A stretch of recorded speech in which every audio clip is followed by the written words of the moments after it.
మహాత్మా గాంధీ విశ్వవిద్యాలయంలో ఏబీసీ, ఏపీఏఏఆర్ అమలుపై రాష్ట్ర స్థాయి కార్యశాల నిర్వహించారు. ఈ వర్క్షాప్ను విశ్వవిద్యాలయ vice chancellor professor Khasa Altaf Hussain ప్రారంభించారు.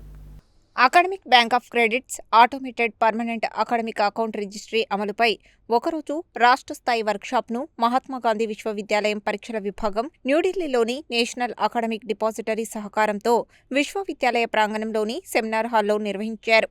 ఈ వర్క్షాప్ను ప్రారంభించిన vice chancellor professor Khaja Altaf Hussain మాట్లాడుతూ విద్యార్థుల అకాడమిక్ రికార్డుల డిజిటలైజేషన్, సురక్షిత నిల్వ మరియు నిరంతరాయ ప్రాప్యత కోసం తాజా విధానాలను అర్థం చేసుకోవడానికి విశ్వవిద్యాలయాలు, స్వయం ప్రతిపత్తి గల కళాశాలలకు ఈ వర్క్షాప్ ఒక ముఖ్యమైన వేదికను అందిస్తుందని, తద్వారా జాతీయ విద్యా విధాన కార్యక్రమాలను సమర్థవంతంగా అమలు చేయడానికి ఇది దోహదపడుతుందని అన్నారు. ఈ సందర్భంగా ఎంజీయూ పరీక్షల controller doctor G Upender Reddy మాట్లాడుతూ ఈ వర్క్షాప్ ఏబీసీ, ఏపీఏఏఆర్ల అమలు, సమర్థవంతమైన వినియోగంపై దృష్టి సారిస్తుందని, ముఖ్యంగా విద్యార్థుల కోసం ఏపీఏఏఆర్ ఐడీల సృష్టి మరియు డీజీలాకర్ ద్వారా అకాడమిక్ సర్టిఫికెట్లను అప్లోడ్ చేయడం మరియు అందుబాటులో ఉంచడంపై ప్రత్యేకంగా దృష్టి పెడుతుందని అన్నారు. ఎన్ఏడి జోనల్ మరియు రాష్ట్ర కోఆర్డినేటర్లు అకాడమిక్ రికార్డుల నిర్వహణలో ఇమిడి ఉన్న డిజిటల్ ప్రక్రియలపై పాల్గొనే వారికి విధానాలను వివరించి ఆచరణాత్మక మార్గదర్శకత్వాన్ని అందించారు. రాష్ట్రంలోని ఉన్నత విద్యా సంస్థలన్నింటిలో